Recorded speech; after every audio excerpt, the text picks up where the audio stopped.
Bra. That's where I got my name from. It took me 30 years to visit my namesake. Part of an end-of-year mad dash to travel to as many places as possible within 3 months, I finally booked a ticket to Ireland during its off-season, wintertime. More specifically, Christmas time. In Ireland, they don't say happy holidays. They don't have to. As a majority Catholic country, they say Happy Christmas with their full chest. Staying in Dublin, the capital, was the shortest leg of the trip.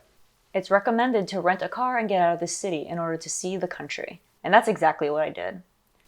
While in Dublin, though, it was cool to see the Book of Kells at Trinity College. The book is famous because it's from 800 CE and for its medieval illuminated manuscripts and the intricate details of the illustrations. Honestly, the library it's housed in, aptly named the Old Library, is way more interesting. For good reason, too. It's considered one of the world's most beautiful libraries. After a day in Dublin, I drove up north to Northern Ireland. For those that don't know, Ireland and Northern Ireland are actually two separate countries. Northern Ireland is part of the UK. There's a lot of history behind it. That was a major conflict between 1960s to the 1990s called the Troubles. It was spurned due to religious differences. What's new? The first stop I visited once I crossed the border into Northern Ireland was Castle's Peace Maze.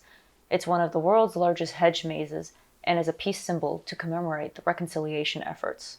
It's supposed to take about 40 minutes to reach the center and get to the bell, but I couldn't figure it out and had to eventually cheat by entering through the exit. Definitely need to go back one day and solve it. The main show of this trip was the Dark Hedges.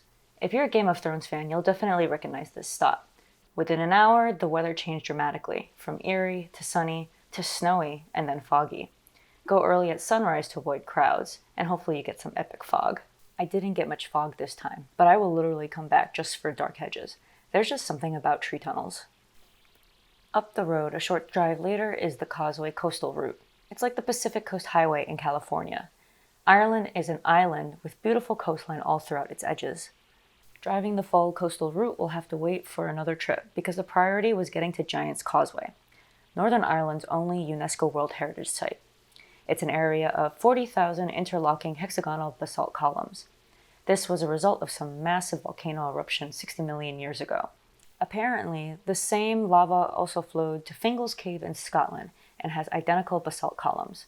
Iceland also has similar basalt columns, but not sure if it's related. Right in front of the Giant's Causeway entrance is a restaurant called The Nook. It's such a cozy vibe. And since I was there in the winter, enjoying a cup of hot chocolate in front of the fireplace was the best feeling ever. Highly recommend. Before leaving Northern Ireland to drive back into Ireland, it felt important to check out where the Titanic was brought to life. Belfast is an old city with a ton of history. Outside the square, you can see the SS Nomadic, the Titanic's sister ship, and the last remaining White Star Line vessel in the world. The Titanic Hotel is where the former headquarters of Harland and Wolff is, the builders of the Titanic. It's gorgeous and bougie in there. I may or may not have stolen a roll of perfumed toilet paper from there. Made it to Galway, which is known for its Christmas market. The line I saw for the Ferris wheel every night was insanely long. I tried smashed potatoes for the first time ever, not to be confused with mashed potatoes. It really hit the spot. Lastly, no trip to Ireland for first-timers is complete without seeing the famed Cliffs of Moher. Since it's on the west side of the island, staying there and watching sunset is an absolute must. I didn't get to though, because the driving conditions this week I went was the worst I'd ever experienced, and when the sun went down, it was so stressful. No worries though, all that means is I'm due for another trip back.